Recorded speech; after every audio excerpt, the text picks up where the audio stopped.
John Lawrenson claims that the FDA has been corrupted before, and he suggests that the powerful AIDS industry is manipulating the public trust. And as Duesberg points out, nothing good has come out of it at all. They have not saved one single life in 10 years. They have not developed one helpful drug in 10 years. In fact, they're dispersing AZT to 200,000 Americans in the name of a hypothesis that stands unproven, a drug that is the most toxic drug that has ever been licensed for long-term consumption in the free world. By far the most toxic drug. That probably helps 200,000 people getting AIDS and dying every year. So that's the merits of that monopoly or that structure that is controlling $7.5 billion for AIDS research and treatment, and a similar amount for cancer research currently in this country. Duesberg says it's becoming obvious now. We are being deliberately misled. I think it is too late to make the case of innocence, that they didn't know any better. They should have asked themselves, even if I had never been around, are we on the right track if we don't get it? That's what's called the scientific method. If a hypothesis fails, you're obliged to consider an alternative, not to defend your vested interest in the prevailing hypothesis. Your companies, your papers, your grants, your television notoriety, and so on. If you're an honest scientist, if you're concerned about the fate of people who pay for it and die from it, you should say, maybe we should look at something else. And that's, they have failed to do. And I think the judgment on them should be just the same as for any other people who fail to live up to professional ethics. Do you call this fraud? That's one word, yes. You could use, yes. Yeah, the others. Intentional. Well, I think it's no longer innocent. I think we should, if they had a Nuremberg trial on this, I don't think they would all be coming home free. Is it time the public demanded a congressional investigation? Are the perpetrators of the HIV hypothesis intentionally guilty of scientific misconduct that has caused mass genocide? Will Congress even respond? The AIDS establishment has itself well rooted in both political parties. HIV is a relic from the Reagan Republicans, but it's been the Democrats in Congress who have continually escalated AIDS funding. During his term, Bill Clinton has raised the AIDS budget $252 million, cannibalizing research funds from other diseases. Critics say that the overfunding of AIDS is what has led to its failure and has enticed scientists into corrupt research like rats to cheese. Many are cynically asking, is AIDS some kind of government conspiracy to eliminate undesirables like homosexuals, IV drug users, and their offspring? Blacks particularly are suspicious. AIDS has hit African Americans extremely hard. How many people have lost a job, gone through a divorce, been imprisoned, taken AZT, had an abortion, or committed suicide because of the HIV hypothesis? Is the war on AIDS part of some global 2000 plan to limit the population?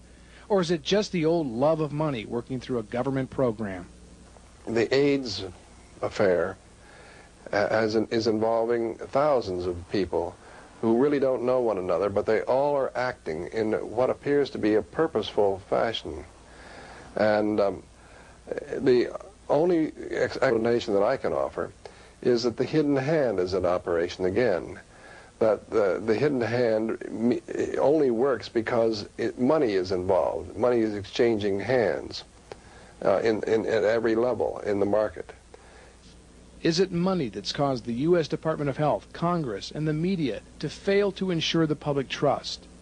As long as citizens remain vastly unaware of this, there's only one hope left: the grassroots. The group HEAL, which stands for Health Education AIDS Liaison, is one such organization. With chapters now starting around the world, HEAL flatly refuses to take any contributions from the pharmaceutical companies of the AIDS industry and strongly denounces the HIV/AIDS death diagnosis. HEAL provides books, videotapes, speaking seminars, and support to anyone affected by HIV. But most importantly, HEAL presents what has long been needed: hope and optimism that AIDS patients can recover. Many of HEAL's members are long-term survivors of the AIDS crisis. Dr. Michael Elner, president of the New York chapter, has been trained in hypnotherapy. He claims that the government's AIDS awareness campaign is a form of mass hypnosis that works psychologically like the witch doctor's magic death bone. Fear of HIV, like fear of the magic bone, drives the believer to visualize that they are dying. I am saying to you that our newspapers, our television, and our doctors are using high-tech electronic bone pointing. HIV equals AIDS equals... It's one of the most vicious forms of terrorism I have ever seen. Christine Majori experienced this terror personally when she tested HIV positive. She vividly recalls the fear and hopelessness instilled in her by her physician.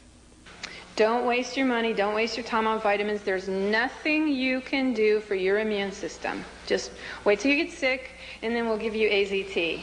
Christine became suspicious later when a new HIV test came back inconclusive. Now she's left the AIDS organizations she had at one time been a spokesperson for and heads up the Los Angeles chapter of HEAL. HEAL continually speaks out against the drumbeat of the HIV/AIDS death march. But how long will it take until the public is aware? Is there any hope that the scientific community can free itself from the quagmire of its own arrogance? Has our war against AIDS completely lost its objective and now only exists to serve itself? With billions of dollars flowing and over 93,000 AIDS organizations, we have to ask ourselves, how hard are these people trying to put themselves out of work by stopping AIDS? How many lives have we lost? How many hearts have been broken? We are losing the war against AIDS. But what is worse, we are losing the ability to be accountable to reality.